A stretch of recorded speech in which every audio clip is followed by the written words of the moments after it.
Joining me from Belvedere in South Australia is the Nationals front bencher Barnaby Joyce, the former Deputy Prime Minister. Barnaby Joyce, thanks for your time. What worries me here is that the people hurting most are the people at that stage of their life when they actually need help. They're short of money, they're just starting out, they're trying to stay for a home, trying to start a family, but they're being absolutely bollocked here. That doesn't seem healthy for the country. Well, it's not, Andrew and listeners, and it's going to be exacerbated by setting up an economy which is just a complete fool's errand. I saw Net Zero Australia the other day that said that to meet our 2030 targets, we need $1.5 trillion, and that's those same people have to pay it back. And listen to this, to meet the 2060, 2050 targets, $7 to $9 trillion.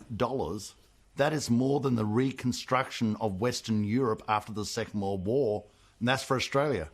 These people on this mad path we're on have to pay this money back. They will be bankrupt without any manufacturing industry. We are doing everything we can in our power to make power prices unaffordable and to make their life miserable.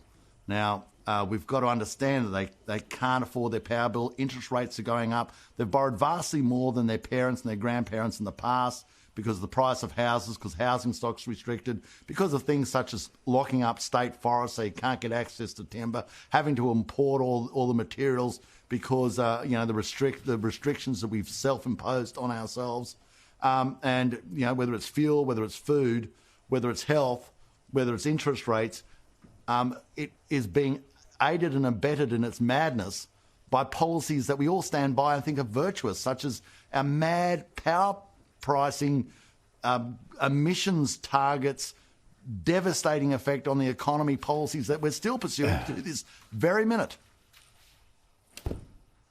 Barnaby, honestly, the more I think about it, the more I think that people of our generation have seen the best of Australia, and the people in their 30s are going to see a lot less friendly one. I mean, those, the ability to buy a house now is so much more constrained and that sort of thing. I noticed that the picture we got with you standing out the country is not that great. So I'll just ask you one more, Barnaby. The government, right, talking about about making Australia worse, the voice. We've talked a lot about that. The government's talked a lot about it. I mean, it's talking endlessly about it, and also about the Morrison government's robo-debt scandal, chasing people for debts welfare debts that many didn't actually have. But I was very interested to hear what the Labor candidate for Fadden said today about that. Now, Labor obviously dropped what a coincidence. 1 week before this by-election on Saturday at Fadden in Queensland, a drop of the Royal Commission results, canning the Liberals for their handling of the robo-debt when they were in government. By-election on Saturday, like I said. And that's because one of the Liberal ministers who ran that scheme, quit Parliament, and he was the candidate there. But here it is, Barnaby. The Labor candidate was asked today, are voters there talking about this robo-debt? Here she is. Some people are talking to us about robo-debt, but overwhelmingly people are talking to us about cost of living.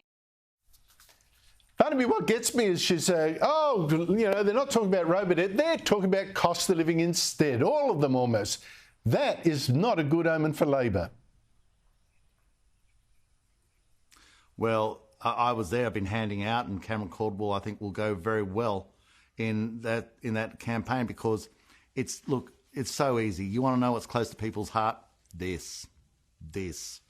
And what's hurting people is power prices, health prices, food prices, fuel prices, rent, repayments. They're the things that's the closest to people's heart.